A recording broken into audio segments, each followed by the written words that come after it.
I can confidently say this is the best Tulum travel guide on the internet. Over 2 months of research have gone into it, so close that search bar, close down all the other videos, and give me your time and attention so that I can give you the perfect 7-day itinerary to this beautiful paradise.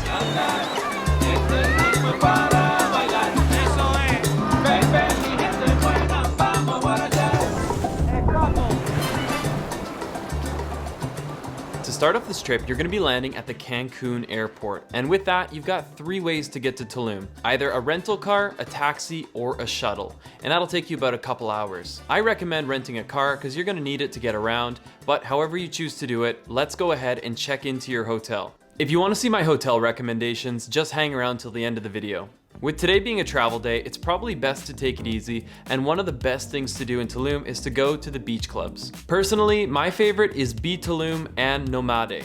And a third favorite would have to go to Papaya Playa. The truth is, they're pretty expensive, but if you're just there for a single meal, it won't be too bad. If your ideal first date isn't just reclining by the beach and ordering good food, then I also recommend adding Clandestino into your day. It's a nearby cenote, which in all honesty is nowhere near the best in Tulum, but it's extremely convenient and just a few minutes away. There will be many more amazing cenotes to come.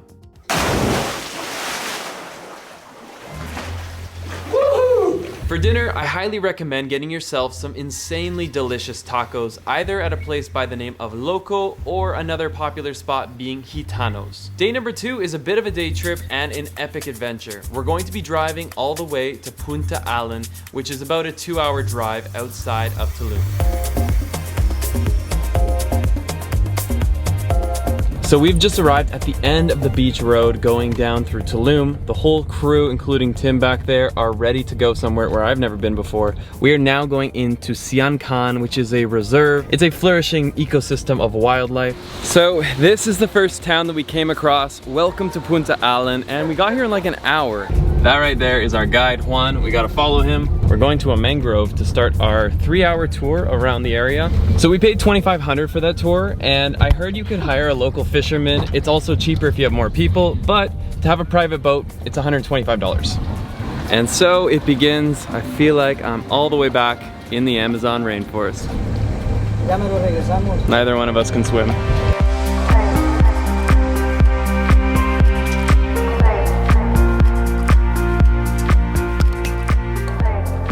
We've come out to the middle of the ocean to look for sea turtles. The tortuga. Here he comes, here he comes! Woo! That's all you'll get to see.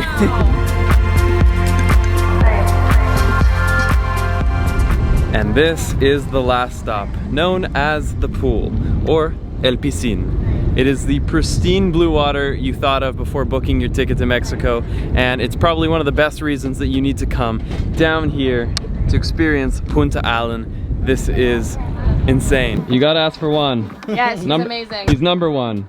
Number 1. For the third day, started off with a delicious breakfast at La Pabeta or Del Cielos. As I mentioned before, Tulum is extremely well known for its cenotes, and this one right here is the famous Grand Cenote, which is conveniently close to Tulum Centro.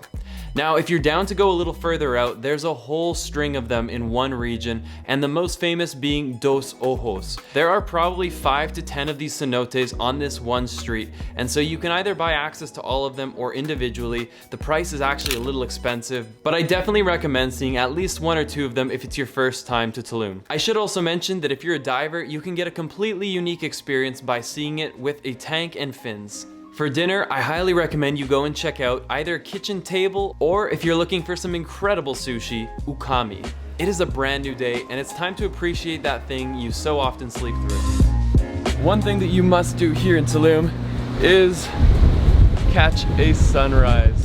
Now Tulum is actually east facing, which means you won't get sunsets on this ocean side, but you do get some world-class starts to the day. Without a doubt, my favorite place that I've stayed in Tulum is right here. It's called Zorba Tulum Beach Homes, and true to its name, it's right on the beach. It's so incredible. Being able to end the night off with that, start my day off with that. I love being by the water, and to be able to get up a couple stories over it, it's so incredible. As you guys know, Tulum is a haven for yogis, spiritual travelers, And then there's me. I can't even touch my toes. But today I'm gonna give a try to this whole spiritual morning routine, and we're here at Holistica to start it off.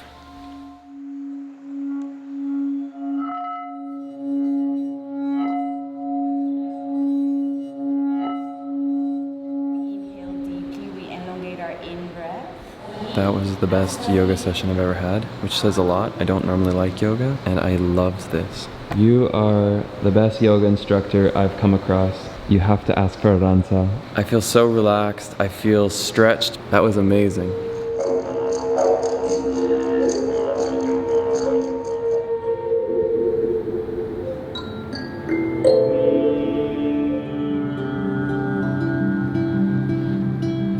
This was such a out-of-body magical experience. I mean, the most untraditional sounds, and Chris is an expert in all of these unconventional instruments, and the atmosphere of this room only makes it even more incredible.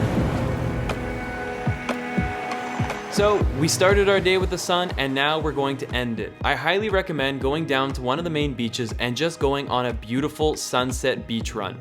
The sand is so fine, and as long as it's not too crowded, it makes for some incredible barefoot running. Now we can't just be healthy all day, so it's time to enjoy one of the best burgers you have ever eaten. There are no excuses. When you come to Tulum, you have to try one of these burgers right here. Bonita's Burgers is a place I came to a year and a half ago. Low-key changed my life. And now I've tried their menu, I've had their fries, their cocktails, and everything is exquisite, even their dessert. Undoubtedly, the best food in Mexico sometimes just comes from one of these little stands. This is one of the streets where you can find all sorts of incredible vendors, from corn in a cup to these insane crepes, and of course, tacos! Yes. Tacos. All the best tacos are right here on this street, right by the big Tulum sign. If you just come down a little bit, you'll find it. You definitely have to check it out. Now today is going to involve a lot of driving because we're actually leaving Tulum. It's up to you in which order you do these two destinations, but let's go ahead and start it off at Cenote Iquil. Hands down, this is my favorite cenote, and I highly recommend you get here either first thing in the morning or towards the closing hours, because at least when tourism was in full bloom, this was a very busy place. But if you're one of the first people here, you might have the first hour or two pretty much to yourself. Not so far away is our next stop, and that is the Coba Pyramid. And unlike so many of these other sites around Mexico, you can actually climb on top of it. And so you can imagine that back in the day, where the only way you could get a view like this would be a mountain, it must have been absolutely godlike to be up here. So far, I'm really impressed with Coba. Giving it a big thumbs up. Just like you should give this video. Make your way back into Tulum, and if you're looking for a delicious dinner, one of the spots that I loved was Casa Banana. Their steak and their veggies were definitely highlights of the menu. Without a doubt, one of the best restaurants in all of Tulum, in all of the world, is Burrito Amor. From breakfast to dinner, it doesn't matter, but we're going to start our morning here with a delicious breakfast burrito. Often when you sit down, you'll have mariachi bands, you'll have local artists come and play music. If you're following this itinerary, this is sadly one of our final days in Tulum, and so I want to give you two different options. A, go and hang out by a beach club just as we did when we first arrived. Bringing heaven to paradise. Ooh. Oh my goodness. The best tres leches on planet Earth. Or if you're still looking for more adventure and experiences, then we're going to drive about an hour away to the Muyil Lagoon. And this is basically a pristine blue water, lazy river where you just float for close to an hour and it takes you around this beautiful river. If you're not already burnt out, I highly recommend making this one of your priority stops. If it's before 3 p.m., then I highly recommend you try one of the most famous, if not the most famous taco in Tulum, at Taqueria Honorio. And a second and nearly as famous taco spot is Antojitos La Chiapaneca. And guys, if this is your final night in Tulum, please do not leave until you've had dinner at Meze. If you think you know good Mediterranean food, you need to come here to Meze. It's thebomb.com. The baba ganoush, the hummus, the everything. Cheers, guys. Woo!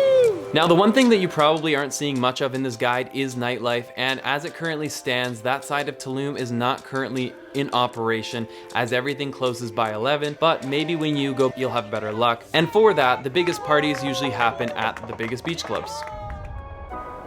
We have hit the 1 week mark, and for our final day, depending on when you go and how much time you have left, we're going to be leaving Tulum and heading back up north toward Cancun. And if you are traveling between mid-May and mid-September, you're within the whale shark season. If you've never seen whale sharks before, these are incredible creatures, and on your way back, you actually stop off in Isla Mujeres, which is a really beautiful island with pristine blue water that looks like this. It's a solid day trip. If you have a little bit more time on your hands, 2 nights or more to be exact, you have to go to the island of Holbox, which is an incredible island getaway with awesome food, especially if you go and eat at the Mandarina. And with an incredible day trip up to the north of the island, you get to see these beautiful creatures right here, the flamingos. Now to wrap this video up, because it's the best travel guide to Tulum on the internet, let's talk about some key points that you need to know. First of all, where should you stay in Tulum? Of course, everybody wants to stay in a hotel just like this, right in front of that. But here's the thing about Tulum. Prices go way up as soon as you're near the water. So if you want to save serious money but don't want to compromise a ton, let me show you a great plan B.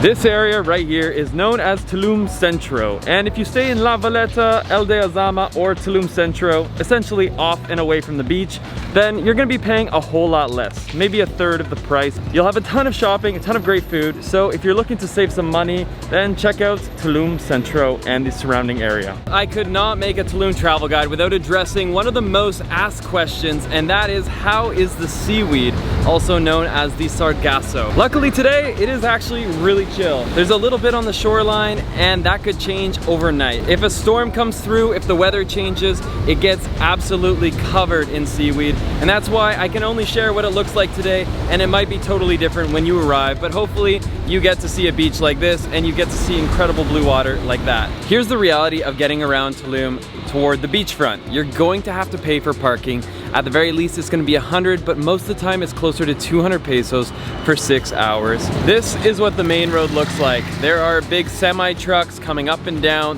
There is neck and neck traffic, taxi drivers pulled onto the shoulder. It gets really hectic, and so if you choose to take a bicycle or an e-bike, just know that it's kind of sketchy, and I personally wouldn't recommend it. So really, there's only one good grocery store in all of Tulum, and they have everything from organic to fresh ingredients. It's here at the Gypsy Market. I'm not gonna say it's the best grocery store, it's a very limited selection, but it's the best that you have. If you're a digital nomad like myself, then odds are pretty good you're relying off of the internet. And that used to be a reason that I could never stay long-term here in Tulum, but luckily, as of recently, there are some select places that have fast internet.